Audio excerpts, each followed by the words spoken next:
Hi, hello, hello. We have a new chapter of Shinohayu to read. This one is called Never Again.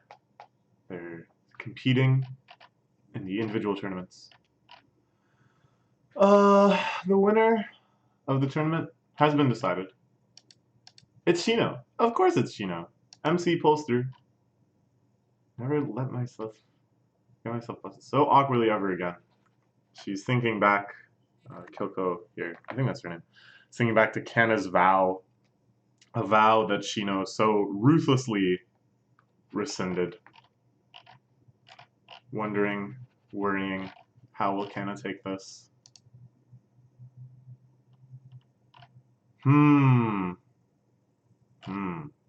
Okay. So this is something fairly unprecedented in Saki. Usually in any Saki series, as soon as they finish the game, they thank each other, they go off to their respective teams' rooms, and that's about it. To have Kana ask Shino to sit back down with her, to hear her out before they go see everyone else. I think she must have been pretty affected by this. What's going on? Can we stay too? Has nothing to do with you, but do as you like. Earlier you apologized to me, didn't you? So this is like another kind of major Saki theme, and one that we've seen in a couple different series. Way back at the start of Saki, Nodoka telling Saki to never compromise her play or apologize just because they're friends. That the true sign of friendship is to give it your all at all times and try your hardest to win. Because she was feeling bad that Yuki never won. She tried to throw a game to Yuki, and Nodoka was super pissed off about that. And then more recently in Toki, we're actually kind of still in the midst of this arc of Ryuka having kind of favored Toki this entire time, never really playing her with her full strength, always letting her get some nice hands and stuff just to keep her invested in the game. And Toki, of course, being extremely offended by that, seeing that Ryuka doesn't really see her as a worthy rival, but instead maybe just as like a surrogate for her poor hamster. Things like this. And now I think Kana is kind of making the same point. Now, Shino, of course, did not hold back. Shino just annihilated everyone. But Kana, upset that Shino would think that she should apologize for that. Don't ever apologize to me ever again. Yes, exactly. That's what she's mad about. Not that she lost, but that Shino thought she had to apologize for winning. Don't forget to give you chopsticks or something. I don't mean that. Following the rules and etiquette of mahjong at all times between the two of us. So Shino, of course, doesn't respond well to this sort of confrontation, but I think she gets it. She's a little humbled. She's a little genuinely sorry, but of course she's not going to apologize again. Apologizing for the apology is just as painful. In any case, congrats, you're Shimane's top player this year again. You put a little more of a fight. I'm just lucky. Whoa. So Shino lets them in, kind of accidentally. It seems like she didn't really think before saying this, of her bird's eye view power, that she's actually able now to kind of sense the progression of other people's hands at a level that's supernatural, at a level that's far beyond just being able to extrapolate from discards and stuff. Saying that you reached Menhan Tenpai several times. Like, that's not something you could ever infer just from discards. Nice groupie. Yeah, Kana is just disturbed by this idea that that Shino actually knew, but they don't pursue it. Nice groupie gathered, not as good as ours though. Give my regards to Inamura. Okay, let that go. All right, they head back. Their teammates and comrades and classmates. Ooh, the media swarms Shino, of course, the champion. Kana left behind, thinking back to Shino's promise that they would go to the nationals together. But now Shino stands apart from her.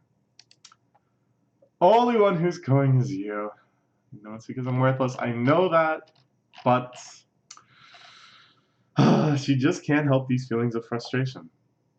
And again, this is something that is a persistent theme in Saki, that only some people can progress, that only some people will stand on certain stages, but that through team tournaments, through supporting each other, through all sorts of methods, you can bring people along. Like you can make these sorts of vows and they're meaningful. Let's go to nationals together. How many times have Saki characters said that to one another? So here, this kind of real acute breakdown of that distinct promise, not just the fact that the enemy teams don't get to go, or that teams that are in the nationals don't have all of their individual players playing in the individual nationals, is quite different than two teammates separating like this. Shiname can only send one representative to the individuals. Didn't she know that? Kanagawa. What is she? What? I don't understand that. But whatever. They can send many reps. Sure. Some more populous prefecture.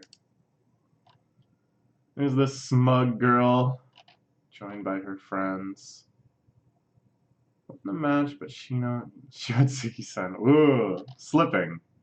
Caught up in the habit of referring to her by her first name, as her friends do. Maybe they're friends now too, even though she's always gonna have this smug attitude. Match 2, huh? Depending on who won the match at that table, I could have been Shimane's rep. Ah. Let's see.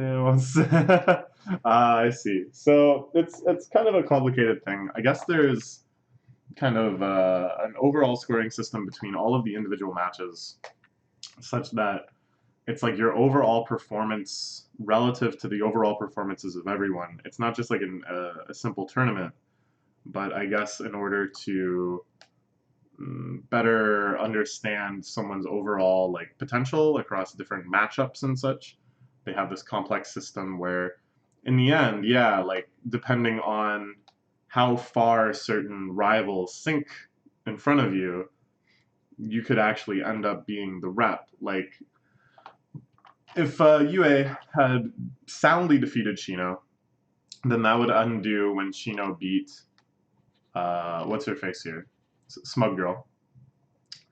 And then Smug Girl, had she done better against Shino than Shino did against Yue, and also did well against in her own matches, could have ended up being the representative, even though she lost against Shino.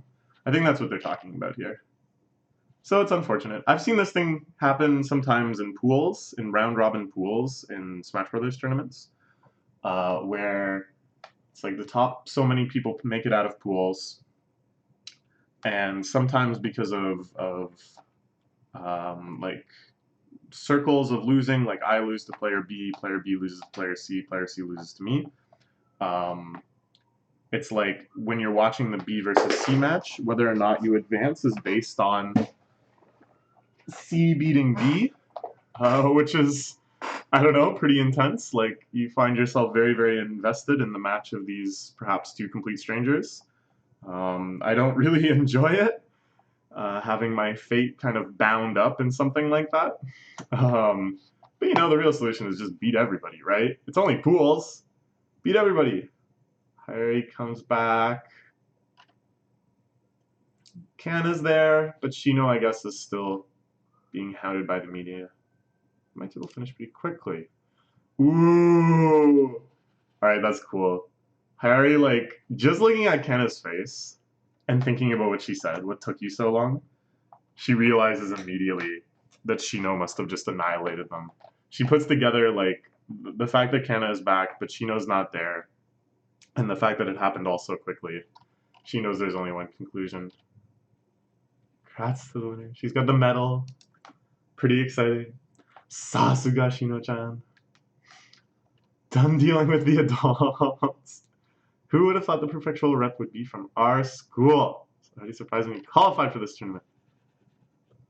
Her uncle shows up. Everyone is so happy. Wow, what a nice scene, Shino. Lift it up in the air. You're heavier than last year.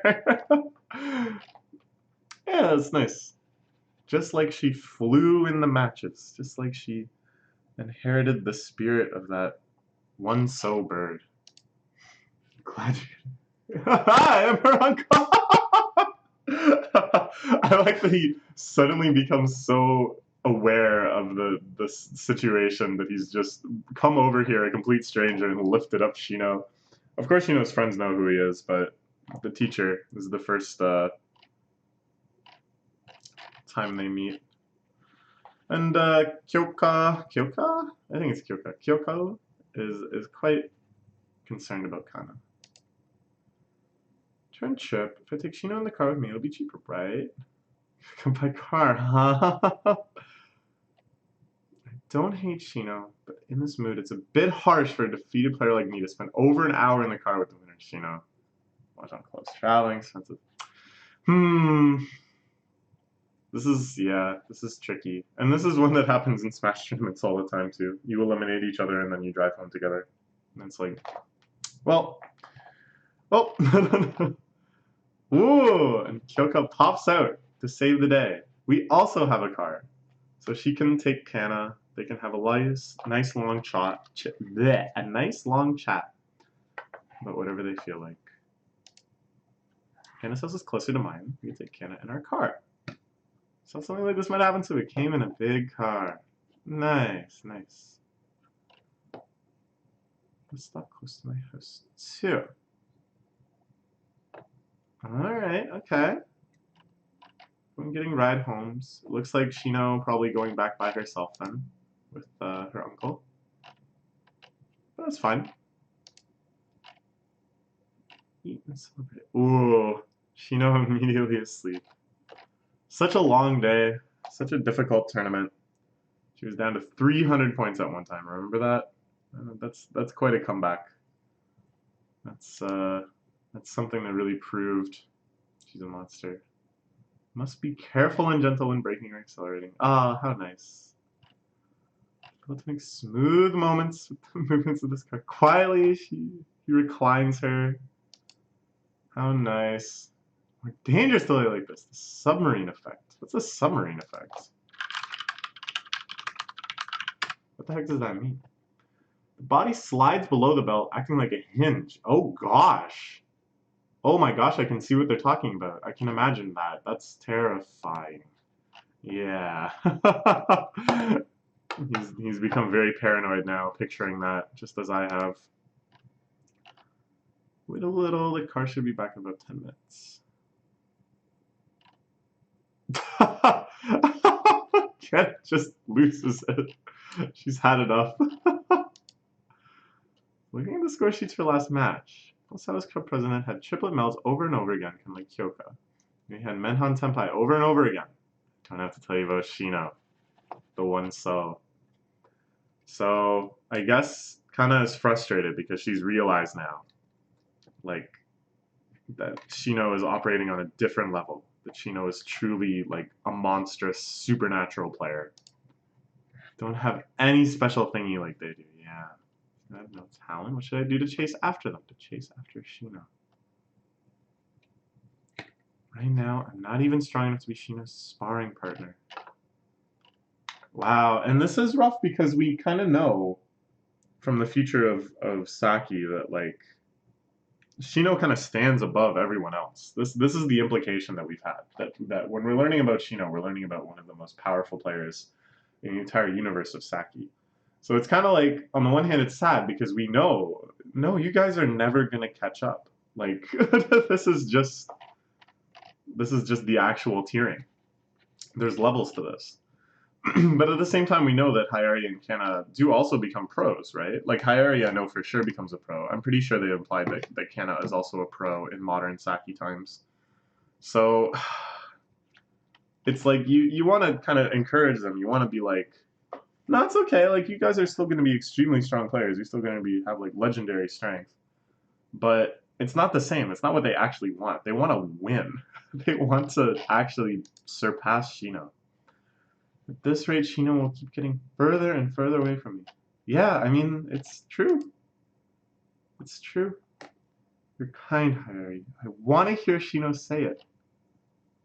That I'm too strong, that she lost. Yeah. Ken is not accepting it. That's cool. That kind of determination, I think, is so key to her character. That even presented with this indisputable evidence, with the game they had earlier, she refuses to believe that she can't catch Shino, that she's not just barely a step behind. Alright, nice little chapter. I'm not quite sure what will happen next. I guess the national tournament, which will be absolutely insane. I imagine there'll be kind of a more slice of life type arc in between there. Maybe a little more development of the Shino and her mother plotline. And then I expect in the nationals things are just going to get absolutely crazy, which I'm looking forward to, and I hope you are too. Okay, that's all.